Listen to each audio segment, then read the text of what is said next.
2024학년도 3월 모의고사 우리 생활과 윤리 같이 풀어보도록 하겠습니다.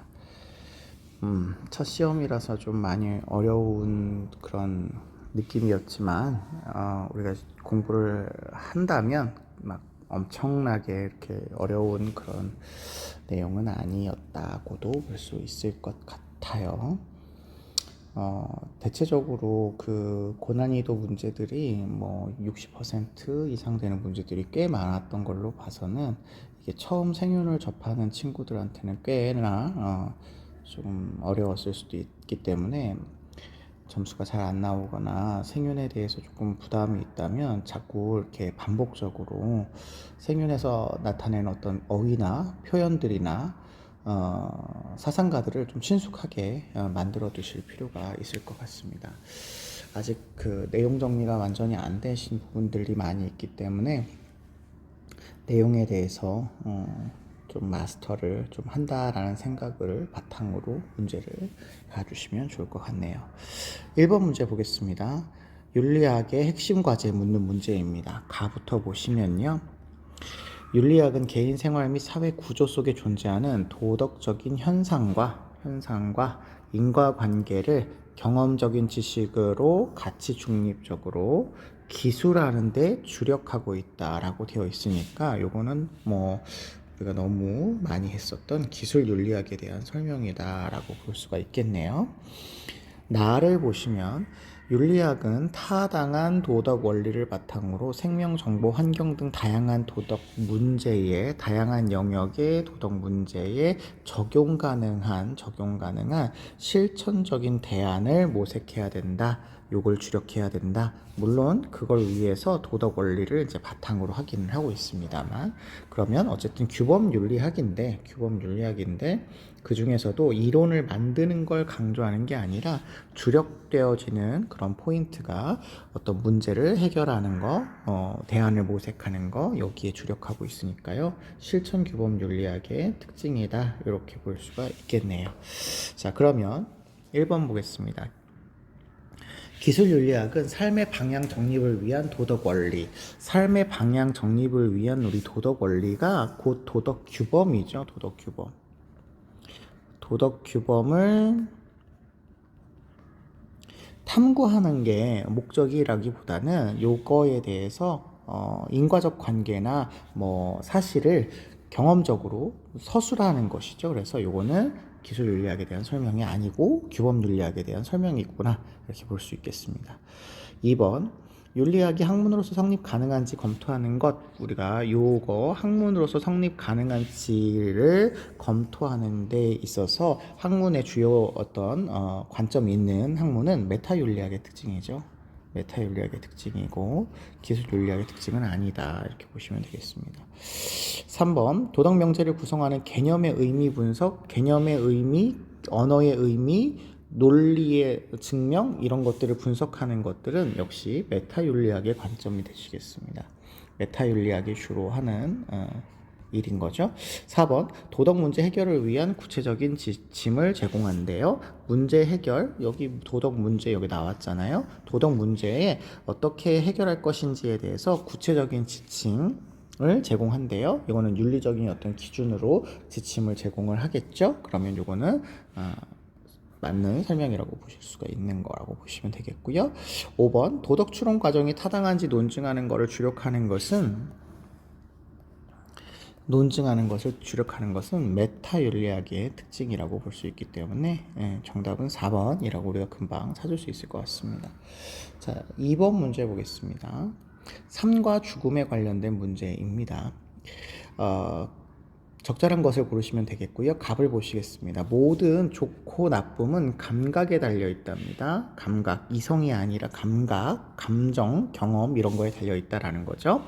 우리가 존재하는 동안 우리는 죽음은 우리와 함께 있지 않으며 죽음이 오면 우리는 이미 존재하지 않기에 죽음은 우리에게 아무것도 아니고요. 그렇다고 한다면 감각되어질 수도 없고 살아있는 동안에 혹은 뭐 죽어서도 감각되어지지도 않고 경험되지도 않기 때문에 우리에게 아무것도 아니다라는 이런 인식을 가져서 행복하게 살아라 라고 얘기하시는 쾌락주의 다른 말로 에피쿠로스 악파가 되겠죠.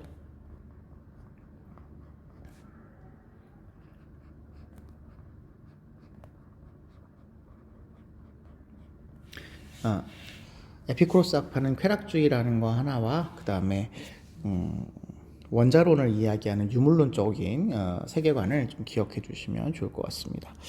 을을 보시니까요, 중생 얘기가 나왔네요. 우리 생윤에서 중생은 불교에서 쓰는 용어죠. 불교에서 쓰는 용어입니다. 그러면 이건 불교겠구나 생각을 해줄 수 있겠고요. 탐욕, 성냄, 어리석음. 탐욕, 성냄, 어리석음은 우리 탐진치라고 해서 삼독이 되겠죠. 삼독에 대한 설명이고요. 생로병사, 사고라고 우리가 보통 표현하기도 하죠. 네 가지 기본적인 고통이다 이렇게 얘기하겠죠. 여기에서 벗어날 수 없대요. 그렇죠. 벗어나면 중생이 아니라 깨달음을 얻으신 거죠. 그러므로 수행을 통해서 삼독을 제거하면 해탈의 경지를 이르게 된다. 그러면 해탈의 경지를 이르게 되면 더 이상 윤회를 하지 않게 된다. 이렇게 설명을 들었고요. 이 수행을 위해서 해야 될 세 가지를 우리가 삼학이라고 표현하기도 했죠. 개정해.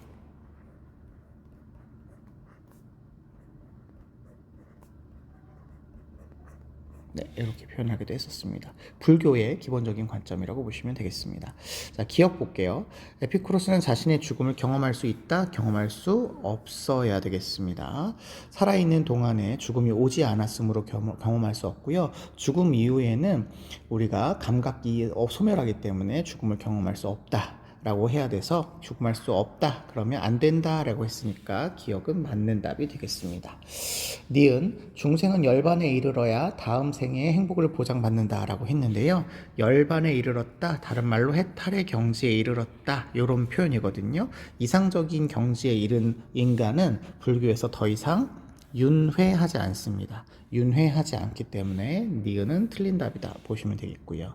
디귿 불멸을 갈망하는 것, 불멸을 갈망하는 것, 요거는 인간의 무지와 집착으로 인해서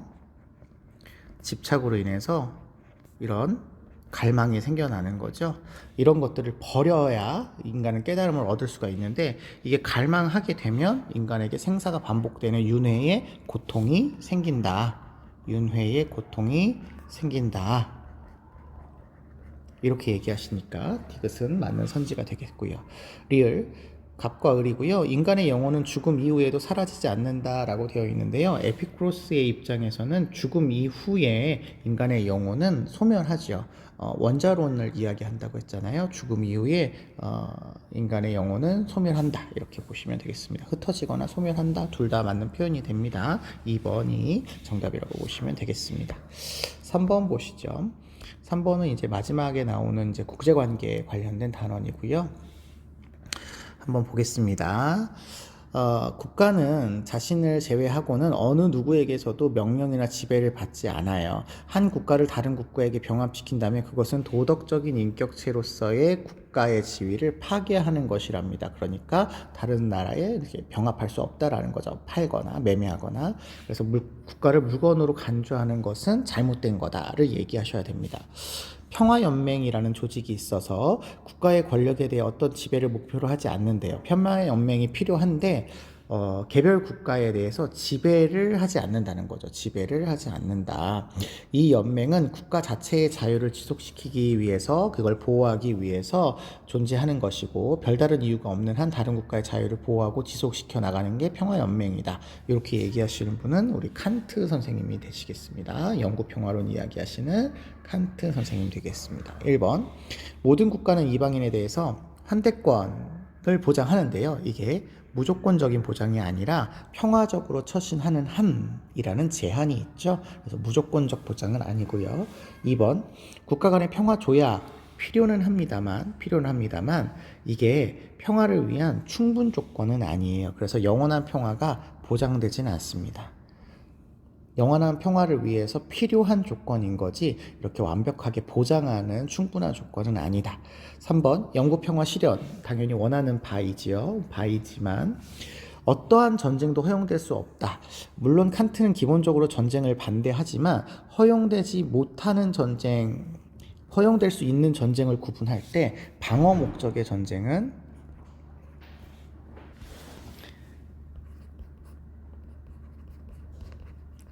방어 목적의 전쟁은 허용이 될 수 있기 때문에 허용될 수 없다라는 표현은 잘못됐다 생각하시면 되겠습니다. 4번 국가 간의 평화 보장을 위해서 법적 근거가 마련되어야 된다. 그렇죠. 칸트는 세 가지 종류의 법을 이야기하시죠. 일단 칸트에게 있어서 법이라고 하는 건 우리 이성이 맺은 계약의 산물, 이성의 명령이에요. 그래서 국내법적인 측면, 공화정을 마련해야 된다. 국제법적인 측면, 국제연맹이 필요하다. 세계 시민법, 환대권을 보장해줘야 된다라고 하는 이런 법적 근거가 필요하죠. 그래서 4번이 맞는 답이고요. 5번 국가의 주권은 평화를 지향하는 국제연맹에 양도돼야 된다 했는데요. 주권은 양도되지 않는 거죠. 그리고 여기 위에 보시면 도덕적인 인격체로서 존중하기 위해서 국가 평화연맹에 있는 것이기 때문에 이걸 양도하시는 어떤 국가를 수단으로 여기는 행위는 칸트가 지향하지 않겠습니다. 정답은 4번이라고 보시면 되겠네요. 4번 문제 보시겠습니다. 다음을 주장한 사상과 입장은 적절한 것만을 보기에서 있는 대로 고른 것은 이네요. 시민불복종이 나오네요. 시민불복종이 나오시고 있으십니다. 시민불복종 문제인데 우리는 공동사회의 다수자가 갖는 정의감, 공동사회의 다수자가 갖는 정의감 이런 단어 표현할 수 있는 분은 롤스밖에 없죠. 롤스 선생님이 되겠습니다. 그럼 롤스의 시민불복종을 묻는 문제인 거예요. 자유롭고 평등한 사람들 사이에 사회협동체의 원칙이 존중되고 있지 않음을 선언하게 된답니다. 롤스의 사회는 협동체제의 원칙이 존중되어야 되는 사회죠. 그러기 위해서 정의의 원칙이 필요한 거고요. 시민불복종은 신중하고 양심적인 정치적인 신념의 표현인 청원의 한 형태로서 진행이 되셔야 되고요. 그렇기에 은밀하거나 비밀리에 행해지는 것이 아니라 공개석상에서 이루어진다라는 조건을 일부 말씀하고 계십니다. 자, 그러면 기억 볼게요. 시민불복종은 항의의 대상되는 법을 위반할 때만 정당화된다 되는데요. 물론 이 법이 괜찮죠. 항의의 대상이 되는 법을 위반하는 경우에 정당화될 수 있습니다. 이걸 우리가 직접적인 어떤 법의 위반이라고 본다면 칸트는 반드시 직접적인 원인이 되어지는 법만 위반하는 것으로 제한하지는 않죠. 그 법을 포함해서 이제 다른 법도 위반할 수 있다라고 보기 때문에 간접적인 차원의 시민불복종을 허용하고 있다. 이것도 이해해 주셔야 되시겠습니다. 니은 정치체제의 효율성을 위해서 시민불복종에 대한 제약이 있을 수 있다. 요거는 기출이 많이 됐던 얘기인데요. 시민불복종은 결국 정치체제를 온전하게 하기 위함이에요. 정치체제의 효율성을 보장하기 위한 게 시민불복종이기 때문에 큰 틀에서 보면 요 자체가 기준이 되어야 되는 거라서 시민불복종이 효율성을 해친다 그러면 제약할 수 있다라는 조건이 따르게 되는 겁니다. 그래서 요거 맞는 설명인 거죠. 그래서 성공의 가능성도 고려해야 되고 청원의 한 형태로서 폭력을 사용하시면 안 되고 등등등의 여러 가지 체제적인 안정과 효율성을 위한 조건들이 따르고 있는 거라고 생각하시면 되겠습니다. 디귿 정의의 원칙과 일치하는 종교적인 신념은 시민불복종의 근거가 될 수 있다. 종교적인 신념을 통해서 일어나는 건 이제 보통 우리가 시민불복종과 구별되는 양심적 거부에 해당하는 거죠. 그래서 이거는 시민불복종의 케이스가 아니다. 종교적인 신념은 시민불복종의 근거라고 얘기할 수는 없어요. 근거는 아니다라고 보시면 되겠습니다. 리을 시민의 평등한 기본적 자유를 현저하게 침해한 정책은 시민불복종의 대상이 된다. 그렇죠? 시민불복종의 대상에 평등한 기본 자유의 원칙을 위반하거나 공정한 기회균등의 원칙을 위반하는데 현저하고 심각하게 위배할 때 가능하다라고 하니까요. 이거 맞는 표현이라서 정답은 3번 되시겠습니다. 예전 같으면 이게 이제 오답률이 좀 높을 수 있는 문제였었으나 우리가 니은 선지와 같은 것들이 많이 나오고 있었기 때문에 오답률이 그렇게 높지는 않은 그런 문제였던 것 같아요. 한 절반 정도는 맞출 수 있었던 문제였고요. 요거 니은선지와 디귿선지를 조금 주의 깊게 봐주시면 되겠습니다. 5번 가시죠. 평화와 통일 관련된 문제를 묶어서 요즘 이렇게 출제하고 있는 게 요즘 트렌디인 것 같습니다. 잘 봐주시고요. 가의 입장에 비해서 나의 입장이 갖는 상대적인 특징을 골라라 이렇게 되어 있습니다. 나의 입장이 갖는 상대적인 특징.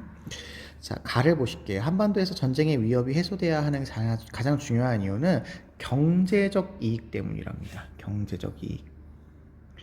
분단으로 인해서 전쟁은 남북한 주민의 정치적인 자유를 제한할 수도 있대요. 근데 얘가 주요한 이유는 아니래요. 이거보다 더 중요한 이유는 여기 소모적인 군사비 지출과 같은 경제적인 문제랍니다. 경제적인 문제. 그래서 가는 통일에 있어서 경제적인 차원을 강조하고 있는 사람이구나 라고 하는 걸 볼 수 있을 것 같은데, 비해서 나를 보시면 한반도에서 전쟁의 위협이 해소돼야 하는 가장 중요한 이유는 적극적 평화의 실현이랍니다. 적극적 평화 그러시면 우리 갈퉁 선생님 생각나시면 되겠죠. 갈퉁. 갈퉁 선생님의 어떤 표현을 우리 통일에 연결시켰구나. 갈퉁 선생님이 우리나라의 통일에도 관심이 좀 많으셨으니까요. 분단으로 인해서 전쟁의 위험은 남북한의 경제에 부정적인 영향을 끼칠 수 있습니다. 그렇지만 남북한 주민의 정치적 자유를 억압하는 구조적 폭력이 지속되는 것은 구조적 폭력, 문화적 폭력, 직접적 폭력 이런 것들 다 갈퉁 선생님이 얘기하시는 거죠. 분단의 더 큰 폐해다. 따라서 통일의 궁극적인 목적은 한반도 내 모든 폭력의 제거다. 모든 폭력을 제거하는 게 목적이다. 이렇게 얘기해서 적극적인 평화를 실천해야 된다라는 갈퉁 선생님의 입장에서 살펴보시면 되겠습니다. 예. 여기 보기라고 해야 될까요? 여기 축의 기준을 보시면 통일을 필요로 경제적인 측면의 이익을 강조하는 건 가죠. 가가 강조하는 거니까 이건 나의 입장에서는 강조하지 않는 거라고 생각하시면 되겠습니다. 그 다음에 Y축을 보시면 통일의 이유로 정치적인 기본권 보장을 강조하는 것, 요거는 아까 위에 설명에서 나왔던 갈퉁 선생님이 강조하는 내용이다. 이렇게 보시면 되겠습니다. Z축 통일의 최종 목표로 한반도 평화 실현, 그렇죠. 평화 실현이 목표인 거죠. 그러면 이것도 강조하는 내용이다. 이렇게 보시면 Y축과 Z축이 높아야 되니까요. 기억 1번으로 찾아주시면 되겠습니다. 통일의 문제는 뭐 이렇게 암기나 뭐 이런 식으로 나오지 않았어요. 그러다가 최근 들어서 이렇게 갈퉁 선생님하고 엮어서 문제를 출제하는 경우들이 있어서 갈퉁의 개념을 통일과도 이렇게 연결시키면 좋을 것 같습니다.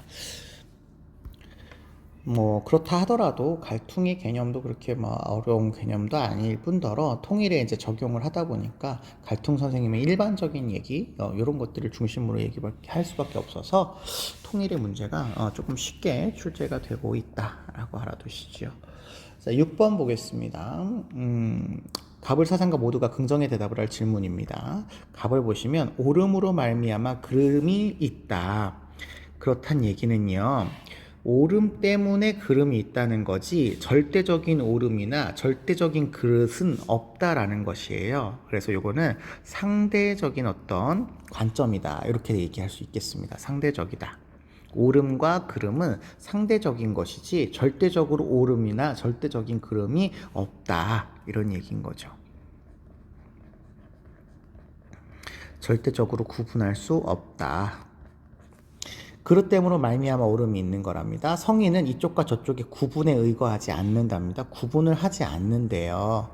그래서 하늘에 비추어서 생각을 한답니다. 하늘, 다른 말로 자연인 거죠. 자연에 비추어서 생각을 하면 옳고 그름과 같은 구분이 의미 없어진다라고 보니까 이거 도가사상 입장이네요. 장자 선생님의 글입니다만 우리는 장자까지는 파악하지 않으셔도 문제를 풀 수 있을 것 같고요. 을을 보겠습니다. 군자가 인을 떠나면 어찌 군자라는 이름으로 이름을 이룰 수 있느냐. 군자라는 이름을 이룰 수 있겠느냐. 이뤄야 된다는 얘기죠. 그러면 이름에 걸맞는 무언가를 해야 된다라고 얘기하니까 이거 정명의 얘기를 하고 있는 거네. 이렇게 알 수 있겠습니다. 군자는 밥을 먹는 동안은 인을 떠남이 없으니 다급한 상황에서도 반드시 인에 머물러야 된대요. 인이라는 걸 지금 계속 강조하고 있네요. 정명 얘기하시고 인 얘기하시면 이거 공자 선생님의 글이네요.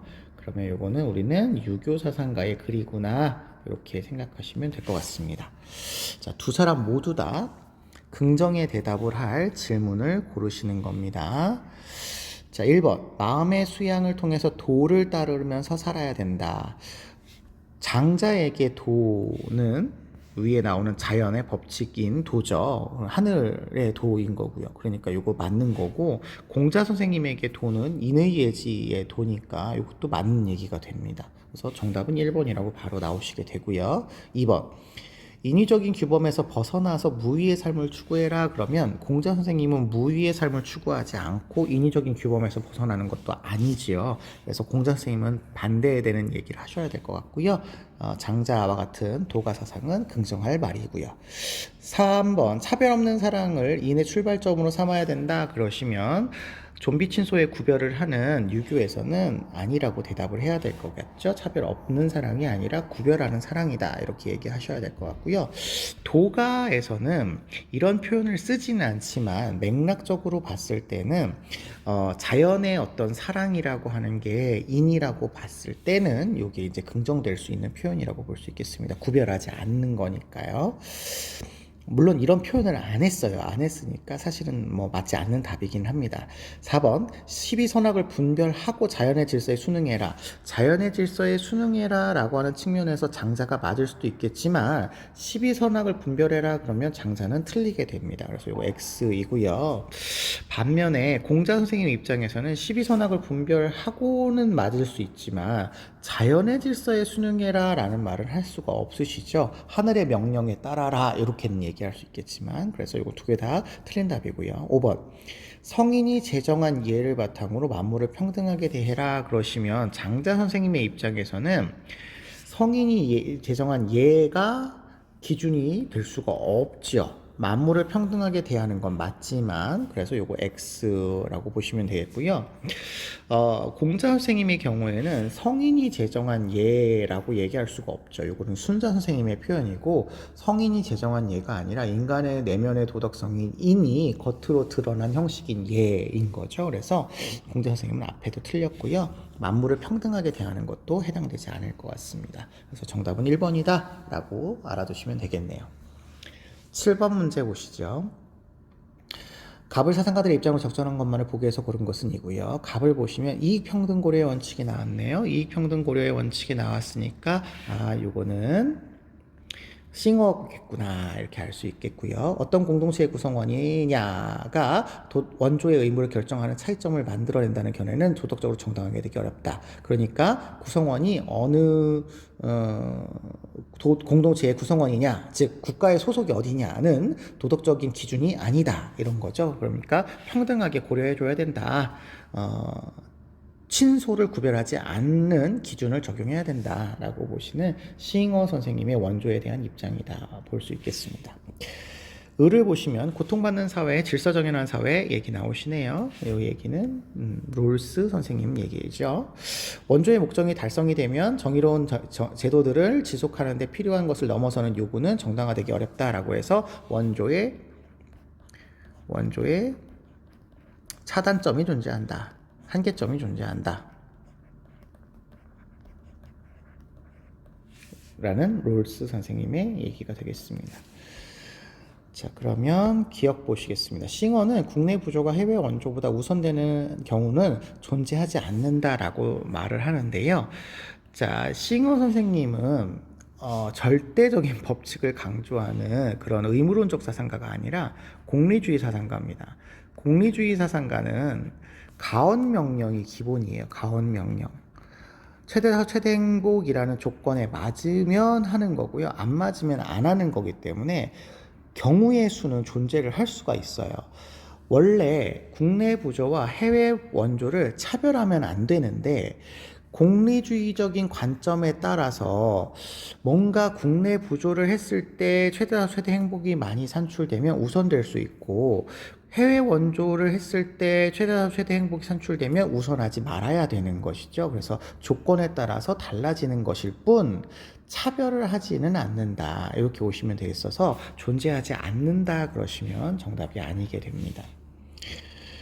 니은 롤스 선생님은 해외 원조의 목적 달성은 원조 대상근의 기근 해소에 도움이 될 수 있다. 이거 자체가 목적은 아닌데 목적을 달성하게 되면 자연스럽게 이게 도움이 되냐 이렇게 물어보는 거니까 도움이 된다 이렇게 보시면 되겠죠. 질서정연한 사회체제를 갖추게 되면 자발적으로 이제 사회가 협동하기 때문에 그러면 정의롭고 이상적인 사회로 나아가게 된다는 게 롤스 선생님의 이 얘기, 주장이라고 볼 수가 있으니까요. 디귿. 질서정연한 사회를 규정하는 모든 정의의 원칙을 해외 원조에 적용해야 된다 그러시면 모든 정의의 원칙이 다 해외 원칙을 위한 근거가 된다는 얘기인데 롤스 선생님의 입장에서는 차등의 원칙은 제외가 되죠. 시민 불복종도 그렇고요. 차등의 원칙 같은 경우에는 예외적인 어떤 부분이나 뭔가 상황적인 특수성을 반영하고 있는 원칙이기 때문에 이거를 보편적으로 적용하기는 좀 어렵다라고 생각을 해서 모든 해외 원조나 시민 불복종의 차등의 원칙은 제외하고 있습니다. 그래서 이건 틀린 답이다 이렇게 오시면 되겠고요.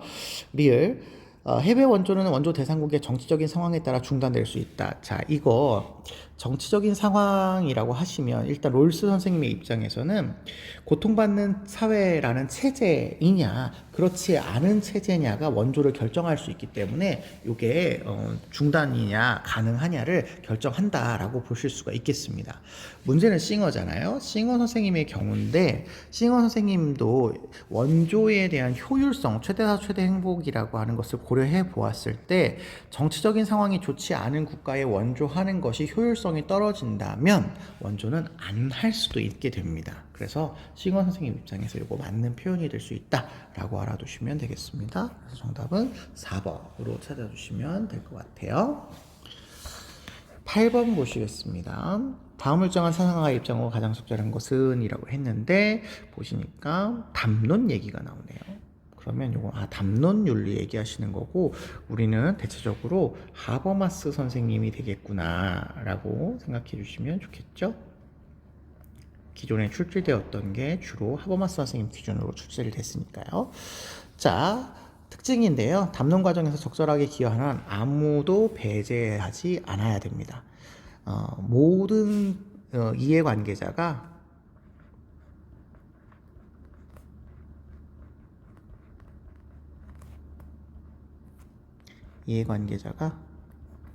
모두 참여해야 되는 거죠.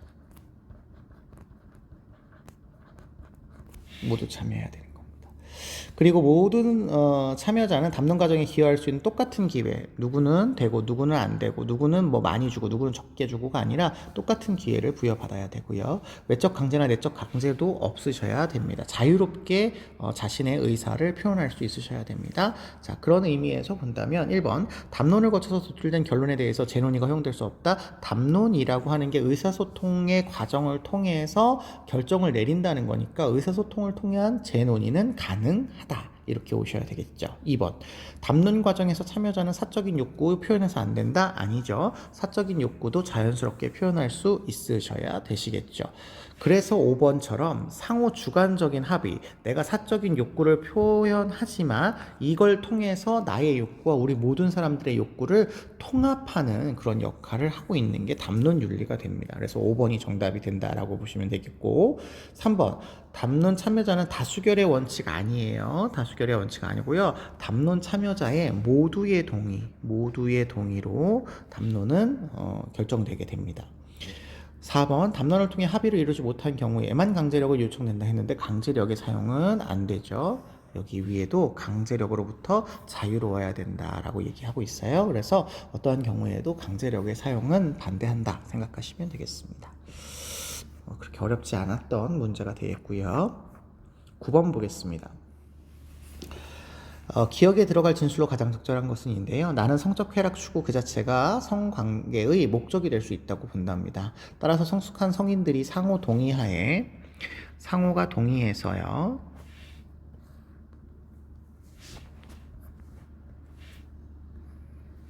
네.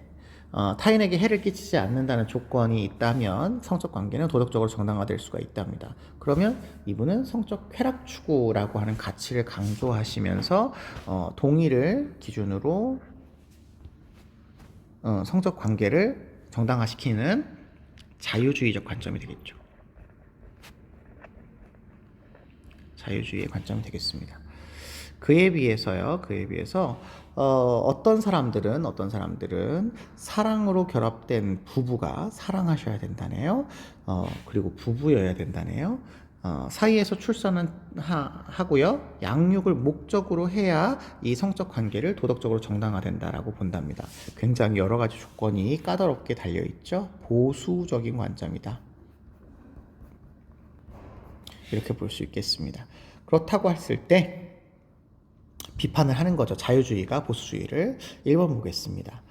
쾌락을 위한 성적 관계는 도덕적인 평가의 대상이 아니다? 아니죠. 쾌락을 위한 성적 관계라도 다른 사람에게 해를 끼치면 안 된다라든지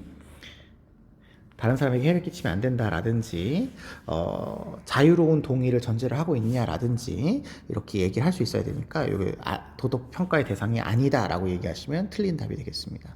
2번 자발적인 성적 관계는 어떠한 책임도 부과되지 않는다? 그렇지 않죠. 자발적인 성적 관계라고 해도 다른 사람한테 책임을 져야 되죠. 해약 금지의 책임이 뒤따르고 있습니다. 그래서 어떠한 책임도 부과되지 않는다라고 하시면 자유주의에 대한 설명이 안 됩니다. 3번 생식적 가치 존중 없이 성적 관계가 정당화될 수 있느냐? 그렇죠. 생식적 가치의 존중 없이 쾌락적 가치만으로 정당화가 가능한 거죠. 모든 게 정당한 건 아니고 정당화될 수 있는 가능한 조건이 있는 거죠. 그래서 요거는 자유주의에 대한 맥락이 맞고요. 보수주의는 안 되죠. 생식적 가치, 출산과 양육이라는 생식적 가치를 중시해야 되니까 간과한다. 이렇게 얘기할 수 있겠습니다.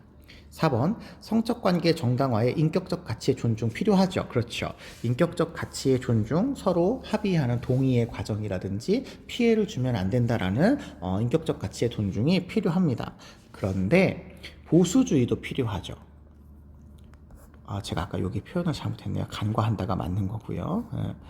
보수주의도 사랑하고 있기 때문에 이게 뭔가 인격적으로 존중하는 차원에서 이루어지는 것이다 라고 보셔야 돼서 간과하지 않는다 라고 하셔야 되겠습니다. 5번 사랑하는 사이의 성적 관계도 비도덕적일 수 있다. 사랑하는 사이라고 해도 자율적인 동의가 없으면 비도덕적일 수 있죠. 비도덕적일 수 있죠. 요거까지는 맞는 거네요. 그런데 보수주의도 사랑 포함해야 돼요. 그런데 사랑하더라도 결혼을 해서 부부여야 되고 출산과 양육을 목적으로 해야 되니까 비도덕적일 수 있죠. 비도덕적일 수 있게 됩니다. 그래서 간과하지 않는다 이렇게 보시면 되겠습니다. 제가 자꾸 다르게 표시를 하네요. 예, 간과하지 않고 똑같이 사랑하는 사이도 비도덕적인 관계가 될 수 있다라고 평가를 하셔야 되니까 간과하지 않는다 이렇게 보셔야 돼서 정답은 3번이라고 찾아주시면 되겠습니다. 자, 10번 문제 이번에 가장 어려웠던 문제라고 볼 수 있는 문제입니다. 사실 저는 이 문제가 형식이 조금 좋지 않다고 보기는 하는데요. 일단 답을 찾는 과정으로서 제가 설명을 드리도록 하겠습니다. 갑 보시죠. 동물에 관한 한 우리는 직접적인 의무가 없어요. 직접 의무가 없어? 그럼 간접적인 의무가 있다는 얘기네요. 이런 얘기는 칸트만 하죠. 칸트만 합니다. 자, 단지 인간에 대한 의무일 뿐이에요. 그래서 동물에 대한 직접적인 의무는 없다라는 인간 중심주의자인 칸트 선생님에 대한 설명이 되겠다라고 일단은 여기다가 표시를 해두겠습니다. 자, 그 다음에 을 보시죠. 목적론적 삶의 중심, 요 얘기 나오시면 테일러이죠. 테일러이십니다. 이라면 어떤 존재도 다른 존재보다 더 가치 있다고 간주되지 않아요. 더 가치 있다고 간주되지 않는다는 얘기는 내재적인 가치를 지닌다. 혹은 요즘은 본래적인 가치라는 말도 많이 나오죠. 본래적인 가치를 지니고 있어서 다른 존재보다 우등하게 혹은 열등하게 평가되지 않는다. 근데 그 대상이 동물과 식물까지 이렇게 얘기하시네요. 요 실현도 그 자체로 내재적 본래적 가치가 있다. 요거 얘기하고 계셔요. 테일러 선생님 되시겠습니다. 여기다가 테일러 표시하겠습니다. 자, 그 다음에 병시를 보시면 삶의 주체 나오네요. 삶의 주체 나오시면 요거는 레건이구나 이렇게 생각해 볼 수가 있겠죠. 레건의 입장에서 단순히 의식을 지녔다는 것 이상이 포함된대요. 그러니까 의식을 갖고 있는 모든 존재가 삶의 주체가 아니라는 거죠. 도덕적 존중의 대상이 아니라는 거예요. 그래서 의식이라고 하는 거는 필요 조건이기는 하지만 충분한 조건이 될 수는 없다. 충분한 조건이 될 수는 없다. 이런 표현인 것 같고요. 삶의 주체는 동등한 본래적 가치. 여기 본래적 가치 얘기하네요. 본래적 가치는 곧 내재적 가치라는 말로 이해하시면 될 것 같습니다. 그래서 삶의 주체라면 본래적인 가치가 있어서 존중의 태도로 처우받을 권리를 공유하게 된답니다. 근데 레건은 그 대상을 동물까지만 보았죠. 그래서 동물 중심주의자인 레건 선생님의 이야기가 되겠다. 이렇게 보시면 되겠습니다. 자, 기억부터 보시죠. 목적 그 자체가 될 수 있는 존재, 목적 그 자체가 될 수 있다라고 하는 거는 내재적 가치를 이야기하는 거죠. 다른 말로 본래적 가치. 그 자체가 목적이다, 본래적이다, 내재적이다, 수단이 안 된다 이런 얘기가 되겠죠. 내재적 가치를 지닌다면 도덕적 행위자로 간주한다 이렇게 되네요. 생윤에서 도덕적인 행위자는 오로지 인간밖에 없습니다. 인간만입니다. 그러면 일단 앞에 있는 말이 뭐가 됐든지 간에 인간만으로 간주돼야 된다 그러면 칸트만 맞고 나머지 사상가들은 맞을 수가 없게 되겠네요.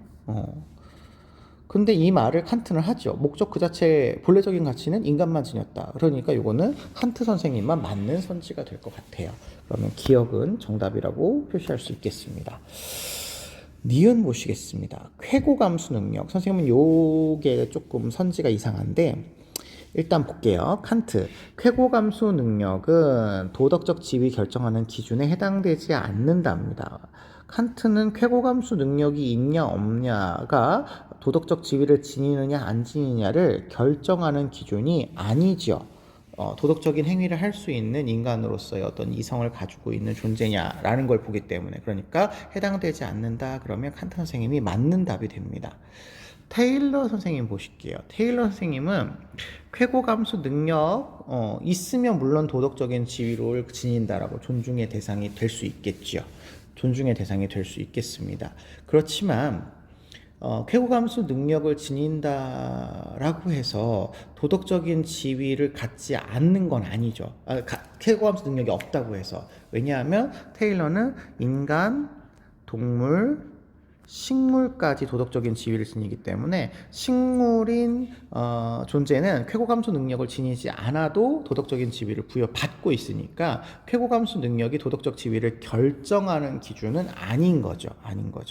해당하지 않는다라고 보시는 게 맞겠습니다.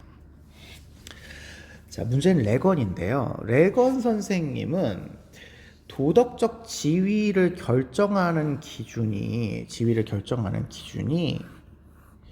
위에서 보시면 삶의 주체이거든요. 그래서 삶의 주체인 존재가 본래적인 가치를 지니니까 도덕적인 지위를 결정을 한다는 거예요. 그래서 삶의 주체가 사실은 기준이어야 되는데 쾌고감수 능력이 삶의 주체를 결정하는 요소로 들어가죠. 쾌고감수 능력도 있어야 되고요. 신념도 있어야 되고 쾌락도 믿음도 있으셔야 되고 복지도 추구해야 되고 미래에 대해서 긍정적으로 추구해야 되고 이런 게 있잖아요. 근데 거기 요소에 이제 쾌고감수 능력이 들어가는 요소가 됩니다. 그래서 이게 삶의 주체를 결정하는 요소가 되기 때문에 해당하지 않는다가 틀렸다라는 말로 지금 교육청에서는 답을 삼고 있는데요. 선생님의 조금 다른 어떤 견해는 이게 결정하는 기준이잖아요.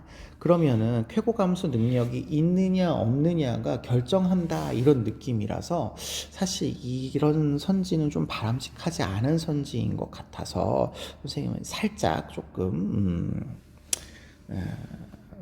깨름직한 그런 어떤 선지라고 볼 수 있겠으나 우리는 뭐 우리의 생각보다는 평가원이나 시험을 출제하시는 주체들의 생각을 따라가는 게 맞으니까요. 이런 표현들도 기억해 주시면 좋을 것 같습니다.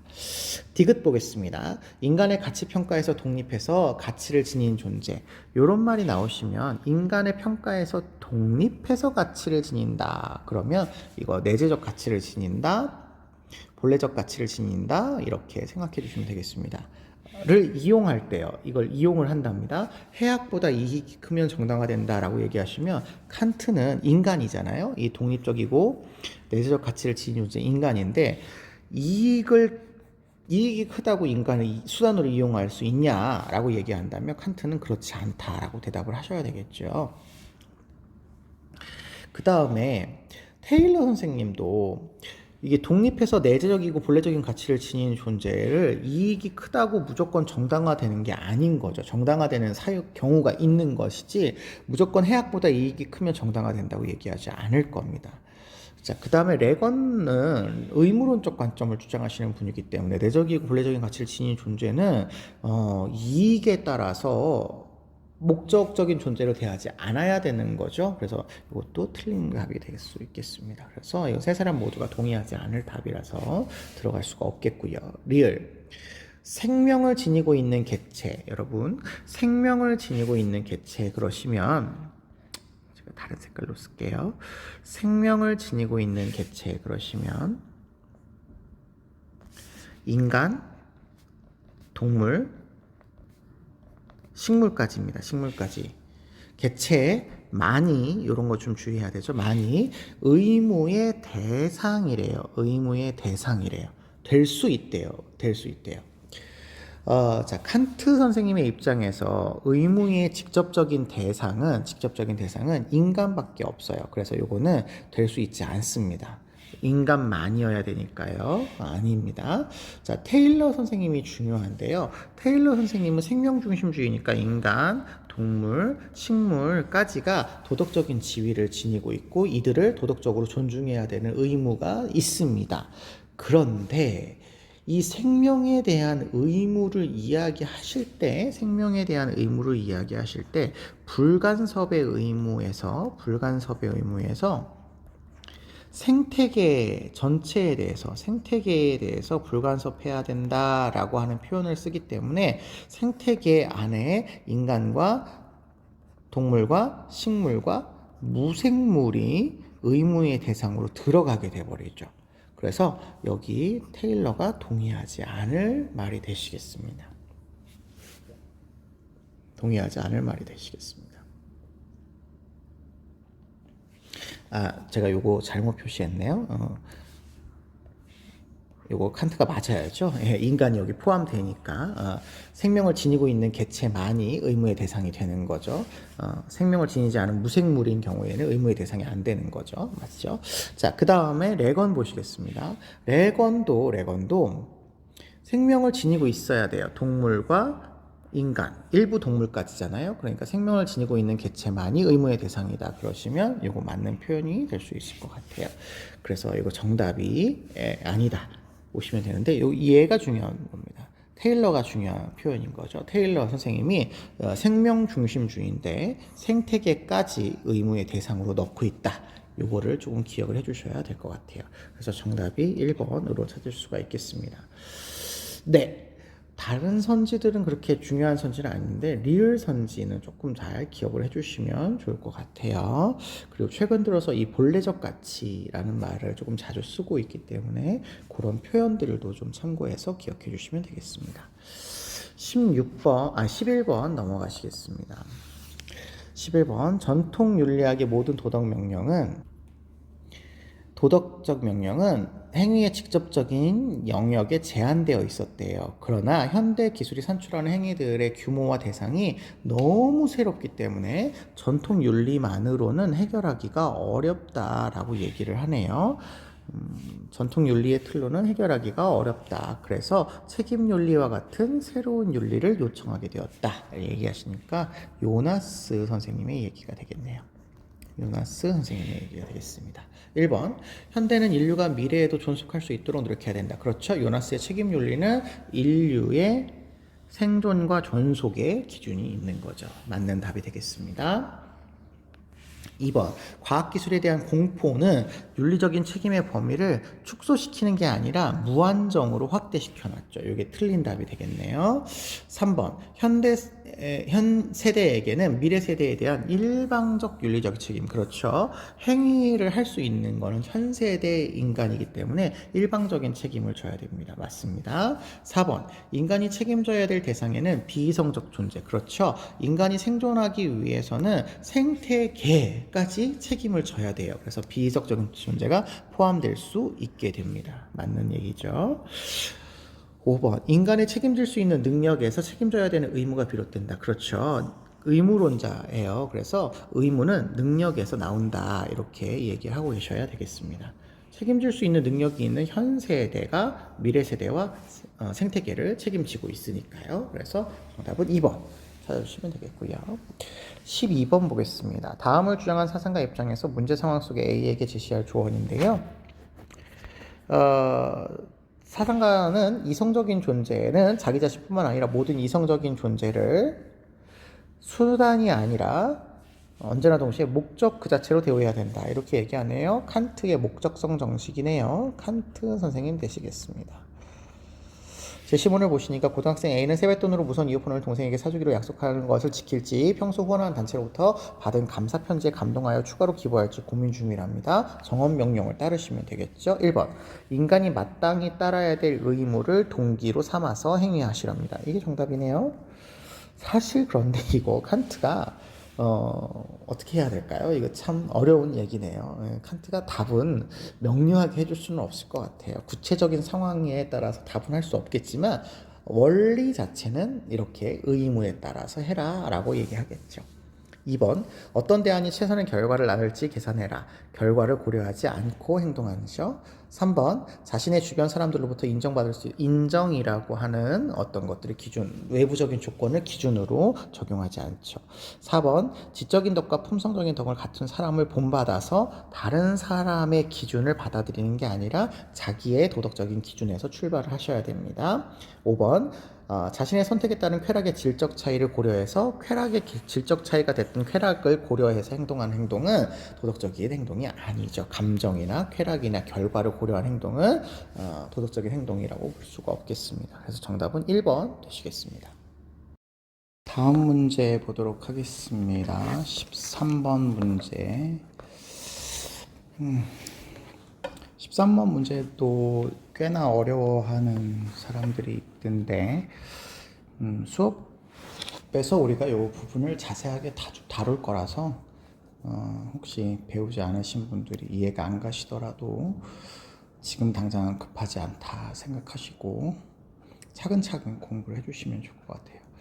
13번, 가불의 사상과 입장을 적절한 것만 보기에서 있는 그대로 고른 것은 갑을 보시니까 우리 각자는 공동으로 자신의 인격과 모든 힘을 일반 의지의 최고의 지도 아래 둔다. 그래서 우리는 단체로서 각 구성원이 전체의 분리 불가능한 부분으로 들어가게 된다. 전체와 하나를 이루게 된다. 이렇게 얘기를 하는데 이게 일반 의지가 거의 키워드처럼 되어 있잖아요. 그래서 이게 루소다라고 하는 걸 우리가 찾아볼 수가 있을 것 같습니다.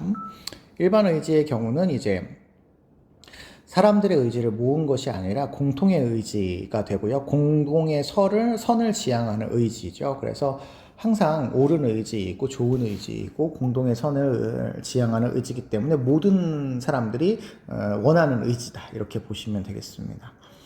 을을 보시면 자연 상태는 비교적 평화로워요.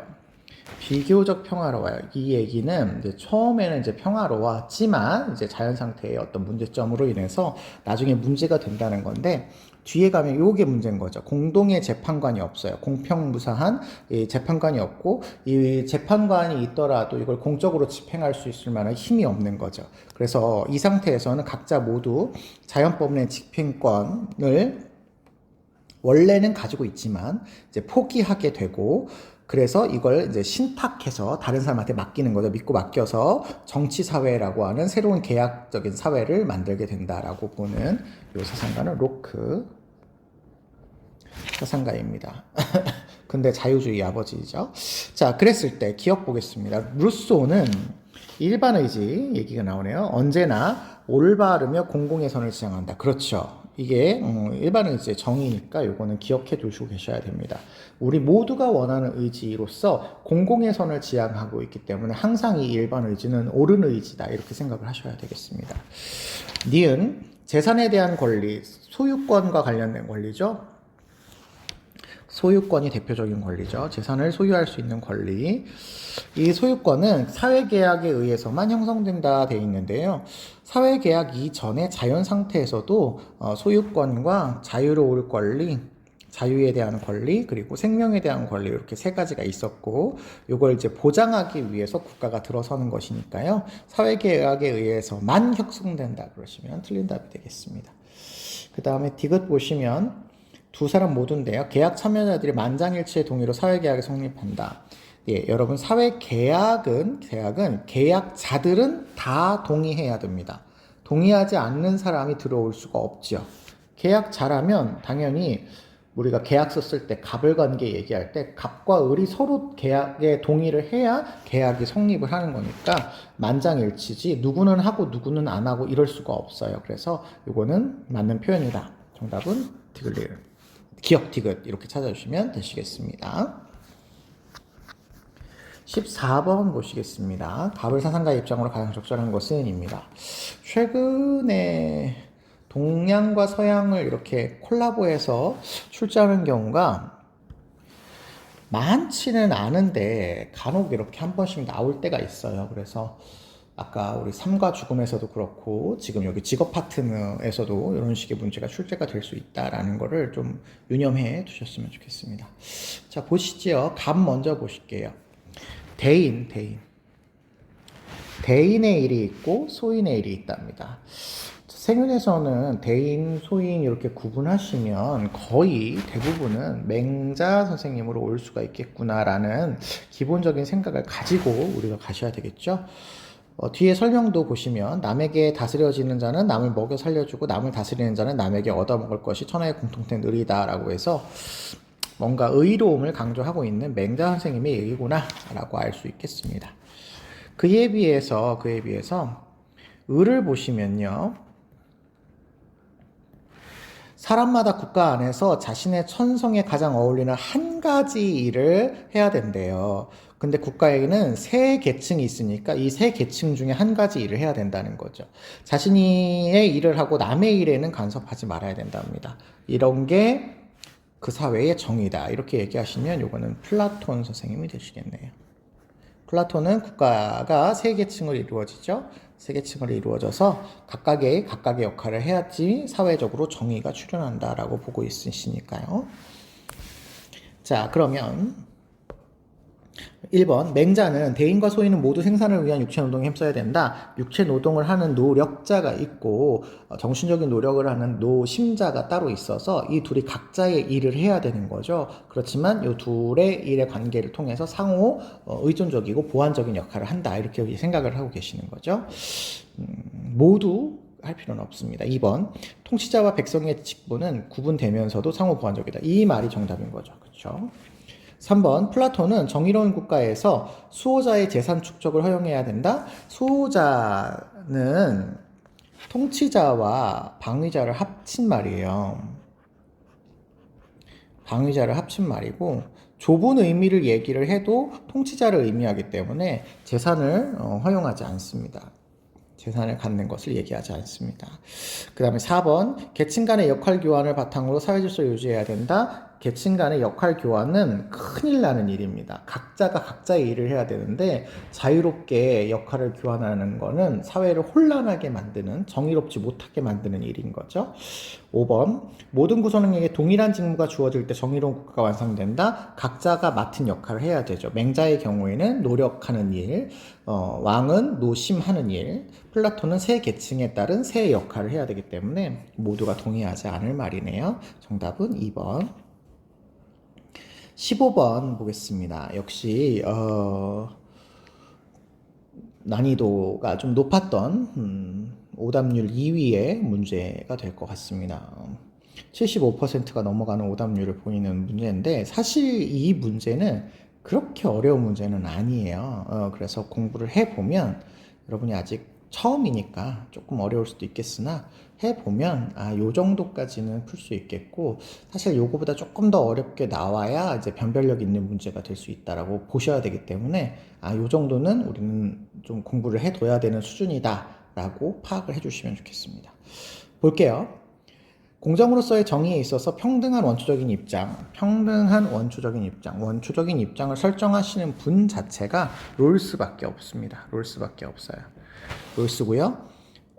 요 최초의 상태를 평등하다라고 롤스는 생각을 하지요. 그래야 평등한 입장에서 어떤 원칙이 도출되어야 그게 공정성 있는 원칙이 된다라고 보는 거니까요.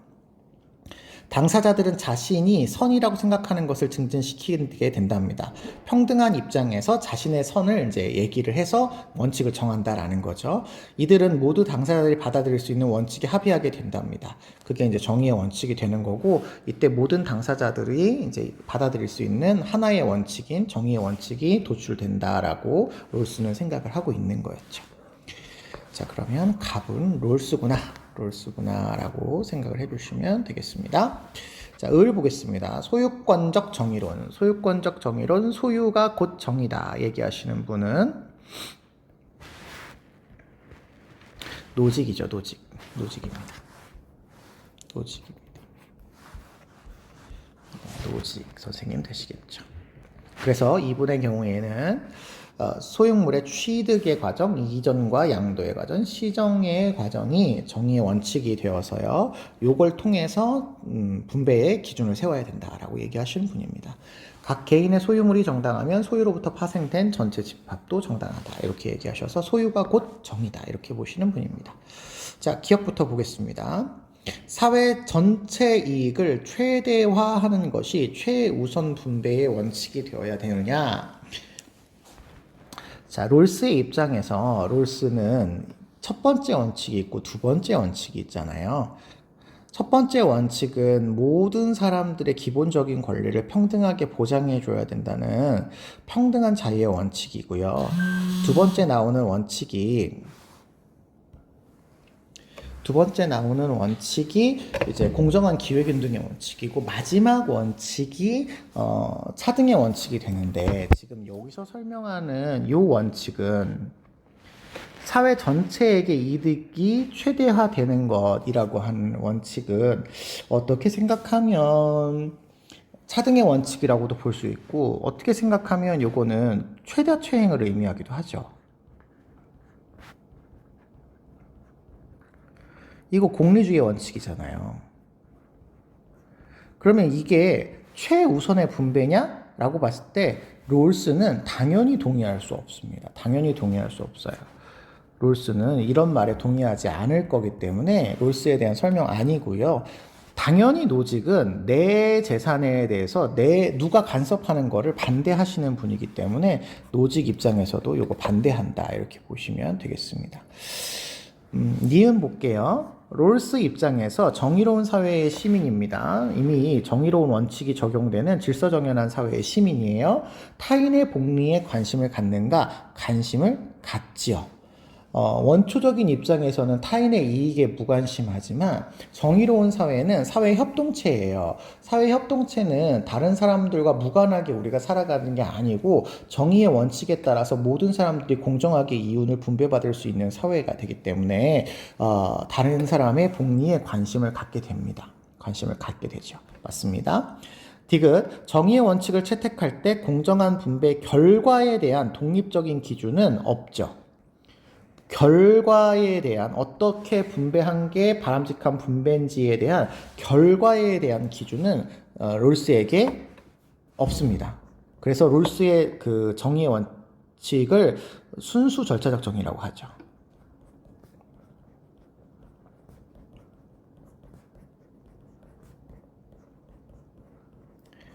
예, 어떻게 분배하는 것이 바람직한 것인지에 대한 원칙은 있지만 분배 결과를 정의롭게 보장하는 원칙은 없어요. 그래서 이거 롤스에게 해당되지 않습니다. 리을, 자유롭게 이전받은 배타적인 소유권도 제한될 수 있는가? 지금 요거는 자유로운 이전을 얘기해요. 자유로운 이전. 자유로운 이전을 얘기할 때 요것만 해당되면 사실 배타적인 소유권이 제한되면 안 되겠죠. 제한되면 안 되겠죠. 그런데 노직의 정의의 원칙은 이전에서의 정의 원칙만 있는 게 아니에요. 취득의 원칙도 있거든요. 그러면 취득 과정에서 잘못된 소유권이 발생된 걸 이전을 시킨다라고 하면 그 이전의 과정이 정의롭다 하더라도 이미 이전에 부정의한 상황이 있었기 때문에 이거는 소유권의 재분배가 이루어질 수 있게 됩니다. 그래서 소유권의 제한이 가능하죠. 가능하죠. 그래서 소유권이 제한될 수 있는가? 그러면 여기에 가능하다 이렇게 오시면 되겠네요. 가능하다, 제한될 수 있다 이렇게 오시면 되니까 정답은 니은과 리을을 이렇게 두 개로 찾아주시면 되시겠습니다. 이게 뭐 그렇게 어려운 편은 아니었어요. 표현들만 조금 알아두신다면 그렇게 어렵진 않은 문제니까 롤스와 노직 파트가 들어가셨을 때 우리가 조금 자세하게 익숙하게 보시면 좋을 것 같습니다. 네, 다음 페이지에 16번으로 넘어가겠습니다. 16번. 요 예술과 관련된 문제인데요. 갑을 보시니까 좋은 리듬이 있고 좋은 품성을 갖게 한대요. 그러면 음악이나 예술 활동 같은 것들이 좋은 품성이라고 하는 도덕성에 영향을 준다라는 거죠. 그리고 나쁜 리듬은 나쁜 성격을 닮게 한다니까 예술이 도덕성에 영향을 준다, 도덕에 영향을 준다라는 점을 강조하고 있다라고 보시면 되겠습니다. 쾌락을 담아낸 예술 작품 속에서 자란 젊은이들은 자신도 모르게 나쁜 것을 형성하니까 젊은이들을 바르게 자라게 하기 위해서는 쾌락이 아니라 좋은 것들을 가르치는 예술 작품이 필요하다라고 하는 도덕주의적인 관점을 이야기하고 있습니다. 대표적인 이런 설명을 하시는 분은 플라톤 선생님이시죠. 플라톤. 그래서 여기 좋음이라고 하는 거는 이데아를 가리킨다라고 생각할 수 있겠습니다. 자, 그 다음에 을을 보시면요. 예술가는 아름다운 것을 창조하는 사람이에요. 그쵸. 미적인 요소를 창조하는 거죠. 이건 뭐 플라톤도 동의할 말입니다. 예술가는 윤리적인 동정심이 필요 없대요. 아, 윤리하고 관계가 없대요. 예술이 도덕에게 미칠 필요가 없대요. 그래서 예술가는 윤리적인 동정심은 용서받을 수 없는 매너리즘이래요. 윤리적인 동정심을 발휘해서 예술을 할 필요가 없다 이런 얘기죠. 그래서 윤리 도덕과 무관한 예술 그 자체를 위한 예술을 해야 된다라는 신미주의 혹은 뭐 유미주의라고도 하죠. 유미주의적인 관점의 예술가입니다. 대표적인 사람이 여기 나오는 사람이 이제 오스카 와일드 선생님이 되시겠습니다. 자, 그러면 플라톤부터 살펴보도록 하겠습니다. 1번. 미를 추구하는 예술 활동은 선의 추구를 지양이 아니라 지향해야 되겠죠. 선과 관련된 예술이니까요. 그 다음에 2번. 예술가의 자유를 보장하면 할수록 예술을 통해서 선이 증진된다. 이러시면 마음껏 자유롭게 하면 된다는 거잖아요. 예술 활동을. 근데 플라톤은 좋은 예술 활동을 하고 나쁜 예술 활동을 하지 못하게 해야 된다는 거니까 자유를 보장할수록 예술의 선이 증진된다에 동의할 수 없게 됩니다. 3번 오히려 좀 간섭을 해야 된다고 보죠. 도덕적인 삶은 예술가가 다루는 소재에서 제외되어야 된다 이렇게 얘기를 하네요. 이게 도덕적인 삶과 무관한 예술 활동을 강조하지만 예술에 있어서의 소재는 예술가가 자유롭게 선택이 가능해야 되죠. 아, 요거는 도덕적이지 않기 때문에 이걸 소재로 선택하지 말아야겠어 라는 순간 이미 도덕적인 판단이 작용하는 겁니다. 그러니까 이거 제외되면 안 되는 거죠. 마음대로 선택할 수 있는 자유가 있어야 되는 겁니다. 4번. 예술활동에서의 도덕성 추구는 작품의 독창성을 저해한다. 그렇죠. 도덕성은 추구할 필요는 없어요. 왜냐하면 창작자의 어떤 창작 예술성을 저해하기 때문에 그렇죠. 그래서 이거 4번이 정답이 되겠습니다. 5번 예술작품을 통해서 도덕적 본보기를 제공해야 된다 그러시면 와일드는 그럴 필요 없다. 예술가는 그냥 무조건 아름다움만 표현하면 된다라고 얘기하겠죠. 플라톤은 도덕적인 걸 표현하라고 얘기할 것 같습니다. 그래서 요거는 4번만 정답이 될 수 있겠네요. 17번 보겠습니다. 17번. 17번은 조금 어려웠을 수 있는 문제인데요. 이게 뭐 자주 나오지만 또 자주 헷갈리는 문제이기도 합니다. 잘 좀 염두에 두시고 문제를 풀어주시면 좋겠어요. 네, 보죠. 갑. 사회계약의 산물, 사회계약을 얘기하네요. 법은 오로지 최대 다수가 공유하는 최대 행복을 목표로 해야 된대요. 그러면 이게 사회계약의 얘기도 하는데 동시에 최다 최행을 얘기하는 공리주의도 얘기하고 있네요. 그러면 요거는 베카리아가 되겠구나. 베카리아가 되겠구나. 라고 생각해 볼 수가 있겠습니다.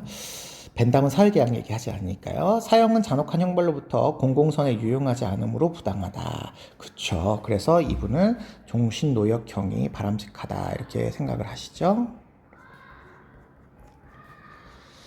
네. 을을 보겠습니다. 사회계약에 사형이 포함될 수 없다는 것은 법의 왜곡이다. 그렇다면 사회계약에 사형이 포함된다는 얘기예요. 사회계약은 아까 우리 몇 번 문제죠? 2번, 3번인가요? 3번 그 국제 관련돼서 칸트 나오는 3번 문제에서 보셨다시피 이성이 명령하는 게 이제 사회계약의 형태로서 법의 형태로서 나타나는 거거든요. 그러니까 사형은 결국은 이성의 명령이냐 뭐 이런 거예요. 그랬을 때 칸트의 입장에서 보면은 살인에 참여했거나 살인을 했던 사람은 사형에 처해야 하는 응보적인 법만이 사형에 대한 올바른 책임을 지는 바람직한 방식이기 때문에 당연히 사회계약에 사형이 포함된다라고 얘기를 하고 계시는 분입니다. 그래서 요거 칸트 응보주의를 이야기하시는 분이다. 이거 보시면 되겠고요. 요거는 선지로도 우리가 좀 잘 나올 수 있는 표현이니까 기억을 해주시면 좋겠어요. 자, 1번부터 보겠습니다. 베카리아는 형벌의 목적은 시민의 유사한 범죄를 예방하는 거다. 그렇죠. 공리주의적인 차원에서 예방주의를 지향을 하고 계시는 분이네요. 기억 맞는 거고요. 니은. 종신노역형은 시민뿐만 아니라 범죄자의 이익을 위해서도 집행되어야 된다. 이게 종신노역형이라고 하는 것 자체가 사회계약적인 측면에서 집행이 되는 거거든요. 공리주의적인 측면이라기보다는 사회계약적인 측면에서 좀 강조되고 있는 거라서 요거는 범죄자의 이익 때문이 아니라 사회 전체의 이익이라고 생각을 하셔야 돼요. 범죄자한테는 이익이 안 돼도 되잖아요. 공리주의적인 차원에서 얘기한다 하더라도 범죄자에게는 이익이 되지 않아도 돼요. 범죄자에게는 이익이 되지 않아도 사회 전체에게 이익이 된다면 공리주의에서 종신노역을 집행할 수 있는 거가 되고요. 당연히 사회계약적인 측면에서도 사회 구성원들, 계약자들의 권리를 침해한 사람들을 보장하기 위한 제도로서 존재를 해야 되니까 범죄자의 이익이 아니라 전체 시민을 위해서 존재를 하셔야 됩니다. 이거 X가 되겠고요. 디귿. 칸트는 살인범의 범죄 행위에 대해서 사형은 보복하는 거다. 맞지요? 보복입니다. 근데 이거 사적 보복은 아니고요. 공적 보복으로서 정의를 실현하는 거다. 이렇게 보시면 되겠습니다. 칸트는 이렇게 공적으로 보복하는 것이 정의를 실현하는 바람직한 계약의 형태의 법이다. 이렇게 생각하시면 좋겠어요. 리을. 형벌로 인한 공익이 형벌로 인한 해악보다 커야 된다. 이렇게 얘기를 하면 공익이 커야 된다. 이렇게 얘기를 하면 베카리아의 입장에서는 괜찮을 수 있죠. 괜찮을 수 있지만 칸트 선생님의 입장에서는 죄와 처벌의 동등성을 이야기하기 때문에 이걸 얘기하지 않을 거예요. 정답은 기억과 디귿만이라고 보시면 될 것 같습니다. 니은 선지랑 디귿 선지를 조금 주의해서 잘 기억해 주시면 좋을 것 같습니다. 18번 보시죠. 다음 강연자의 입장을 골라라 라는 문제가 나오네요. 여가는 문화산업 얘기가 나오는데 생윤에서 문화산업 얘기하시는 분은 아도르노밖에 없죠. 아도르노. 마르크스 계열의 사상가입니다. 아도르노가 제공하는 획일적인 생산물로 채워집니다. 소비자의 욕구는 문화산업에 의해서 이미 결정된 것이에요. 소비자는 자기네들이 욕구를 원해서 하는 게 아니라 문화산업으로 인해서 이미 결정된 것을 욕구한다라는 겁니다. 좀 이상하지요? 문화산업은 무미건조한 행복을 흥미있는 것으로 보이게 만든대요. 원래는 무미건조한데 이걸 문화산업을 통해서 흥미있는 것처럼 보이게 만드는 역할을 이 문화산업이 한대요. 그런데 대중은 그걸 이제 잘 모르고 그냥 즐긴다는 것이죠. 예. 더 이상 생각하지 않고 그냥 즐긴다는 거예요. 그러면 수동적인 존재로 만든다는 거죠. 대중의 욕구를 무시하고 수동적인 존재로 만든다. 수동적인 존재로 만든다. 자본주의적 생산은 소비자가 자신에게 제공된 것을 받아들이도록 소비자가 원해서 그것을 소비하는 게 아니라 그걸 받아들일 수밖에 없도록 묶어놓는 방식이야. 수동적으로 자본가들의 논리에 따라서 움직이게 만드는 어떤 수단이 문화산업이다라는 거죠. 오늘날 문화산업의 규격품을 만드시 인간을 재생산하려 한다. 그렇기 때문에 어떤 문화산업을 그냥 개성의 어떤 측면으로서 원하는 대로 욕구하고 소비하고 이런 게 아니라 이미 자본가들에서 만들어진 어떤 규격품화된 그런 제품을 소비하게끔 만드는 역할을 한다라는 아도르노의 문화산업에 대한 설명입니다.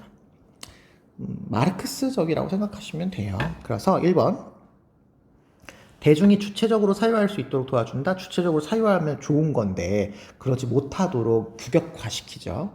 2번 현실의 모습을 있는 그대로 반영하면 이제 자본가들이 우리 사회를 지배하고 있어 라는 걸로 이렇게 표현을 하게 되겠는데 지금 그렇지 않다라는 게 문제인 거잖아요.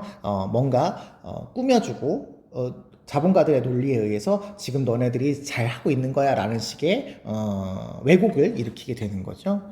3번 고유성을 지닌 생산품을 생산하면 개별적인 맞춤형 어떤 생산이 이루어져야 되는데 지금 규격품으로 대량 생산을 한다라는 거니까 고유성을 지닌 상품의 생산을 주된 목표로 하지 않는다 이렇게 보셔야 되겠고요. 4번 생산자가 아닌 소비자의 욕구에 기반을 해 그러면 소비자의 니즈를 반영을 하는 어떤 생산품이 나온다는 건데 그게 아니라 자본가라는 생산자가 자기네들이 원하는 상품을 찍어서 소비자에게 욕구하도록 만드는 거죠. 그러니까 소비자의 욕구에 따라서 하는 게 아니다. 5번 문화산업은 체제의 지배 이념을 정당화시키는 어떤 도구로서 전락해 만드는 산업이 되겠습니다.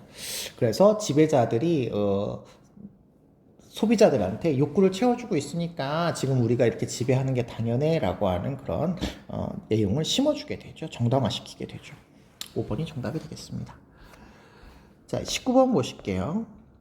가의 주장을 나의 그림으로 나타낼 때 A에 대한 반론의 근거를 골라라. 이거 수업 시간에 엄청 말씀 많이 들었죠. 이렇게 3단 논법을 하되 반론을 고르는 문제가 좀 나온다. 이거 잘 기억해 주시면 좋겠습니다. 자, 안락사는 회생이 불가능한 환자의 극심한 고통을 제거하여 회생 불가한 환자에게 극심한 고통을 제거하여 인간답게 죽을 수 있도록 함으로 허용되어야 된다 라고 하네요. 그러면 안락사 허용에 대한 관점이네요. 그러면 기본적으로 반론을 고르라고 했기 때문에 안락사 반대를 고르셔야 됩니다. 안락사 반대를 고르셔야 돼요. 반대 입장을 고르시면 되겠습니다. 근데 그 근거가 뭐냐? 여기 대전제와 결론을 한번 살펴볼게요. 환자를 인간답게 죽을 수 있게 하는 행위이기 때문에 허용해야 된대요. 여기까지를 A라고 본다면 허용해야 된다를 이제 윤리적인 판단의 B라고 볼 수 있겠죠. 자, 이 B는 여기에 반복이 되죠. 여기에 반복이 되고요. 그 다음에 결론에 나오는 회생 불가능한 환자의 극심한 고통을 제거할 수 있는 안락사 요게 이제 C가 되겠죠. 그러면 여기가 C가 나오고 앞에가 A가 나오면 되는 거죠. 그러면 이거 묶으면 회생 불가능한 환자의 극심한 고통을 제거할 수 있는 안락사는 환자를 인간답게 죽을 수 있게 하는 행위다 라는 게 들어가면 되겠습니다. 그러면 이거에 대한 반론을 부르는 거니까 안락사는 인간답게 죽는 게 아니다라는 얘기를 고르시면 될 것 같습니다. 지금 그런 얘기가 어디 있냐면 5번에 있네요. 생명을 침해하는 인위적인 죽음이 안락사다. 생명을 존중하는 행위가 아니다라는 게 이제 반론이 5번에 나오고 있습니다. 이렇게 찾아주시면 되겠고요. 토론 문제가 나오고 있습니다. 토론 문제는 쟁점을 골라라고 돼 있잖아요. 이 쟁점이라고 하는 거는 논쟁의 주요한 쟁점이라는 뜻이 함축되어 있기 때문에 어떤 사람은 찬성하고 어떤 사람은 반대하는 그 핵심적 주장을 고르시면 돼요. 그래서 찬성과 반대가 극명하게 갈라지는 포인트를 잘 잡으시면 됩니다. 자, 갑부터 읽어볼게요. 글쓰기 수행평가를 채점하는 인공지능 교사 도입제에 대해서 찬성하신답니다. 이분은 인공지능 교사를 도입하는 거에 찬성을 한대요. 왜냐하면 자동화된 채점으로 업무의 효율성을 높이기 때문이랍니다. 업무의 효율성이 높아지기 때문이랍니다. 그랬더니 을은 업무 효율성 차원에서 AI 도입을 찬성한대요. 그러면 요 부분은 같은 입장을 갖고 있으니까 이건 쟁점이 아닙니다. 업무의 효율성과 AI 교사의 도입을 찬성한다라는 부분은 문제는 없는 거예요. 근데 뒤에 채점의 공정성 문제가 해결되어야 된다라고 보고 있습니다. 채점의 공정성 문제가 해결되어야 되고, 왜냐하면 알고리즘으로 채점하느냐에 따라서 채점 결과가 달라질 수 있기 때문에 이것이 선행되어야 된답니다. 그랬더니 여기 아닙니다라고 해서 뒤에 있는 낙자가 일률적으로 평가할 수 있는 채점 알고리즘을 채택해서 함으로 공정성 문제는 발생하지 않는데요. 자, 그러면 지금 갈라지는 포인트는 공정성 부분인 거예요. AI 교사가 공정하게 채점을 할 수 있느냐, 그럴 수 없느냐가 여기에 논쟁의 핵심이 되는 겁니다. 핵심이 되는 겁니다. 뒤에 있는 건 그냥 쓴 거예요. 그냥 읽어보시면 돼요. 그러면 이거 정답은 금방 나오죠. 공정성 담보할 수 있느냐, 이걸로 고르시면 되겠습니다. 그래서 토론의 쟁점을 골라라 라고 하는 거는 조금 더 상위의 개념으로서 토론의 핵심 쟁점, 즉 두 사람이 찬성과 반대 의견으로 갈라지고 있는 핵심적인 포인트를 골라라 라는 것으로 핵심 쟁점을 찾으시면 될 것 같습니다. 네, 여기까지 우리가 모든 문제를 보았는데요. 전반적으로 뭐 이렇게 많이 어렵지는 않았으나 그래도 좀 까다로운 측면에서의 문제들이 몇 개 있었습니다. 우리가 초반이기 때문에 맞고 틀리고를 중요하게 생각하기보다는 이런 학자가 이런 얘기가 있고 어떤 사상을 주장했구나, 이런 부분에서 이런 표현을 쓸 때 이런 학자의 내기가 될 수 있겠구나 라고 하는 내용을 배워가시는 차원에서 접근을 해주시면 좋을 것 같습니다. 수고하셨고요. 여기까지 오늘은 보도록 하겠습니다.